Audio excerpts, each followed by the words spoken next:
उडेर चौकिए डाँडमा भञ्ज्याङ रेशम भिरी उडेर चौकिए डाँडमा भञ्ज्याङ रेशम भिरी। मेरो नाम विकासवादी कक्षा 5 मा पढ्छु मेरो घर नयाँ बस्ती। अनि तिमी मेरो नाम पदमाली कक्षा 4 मा पढ्छु मेरो घर नयाँ बस्ती। कहाँ हाँसी भने गोविन्दवादी कक्षा 4 मा पढ्छु मेरो घर नयाँ बस्ती। ए अनि तिमीहरूको ब्यान्डको नाम के हो नि? ब्यान्डको नाम के हो नि तिमीहरूको? ब्यान्ड छैन? नामै छैन। केमा हेरेर सिकेको तिमीहरूले? त्यो त केमा सुन्छौ गीत चाहिँ? मोबाइलमा। मोबाइलमा? अनि यो गीत यहीँको हो? यहीँको कालीकोटको गीत हो नेपालगञ्जको? धनगढी।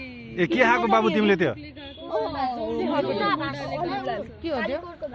कालीकोटको? मिठाई। ल ल धेरै राम्रो।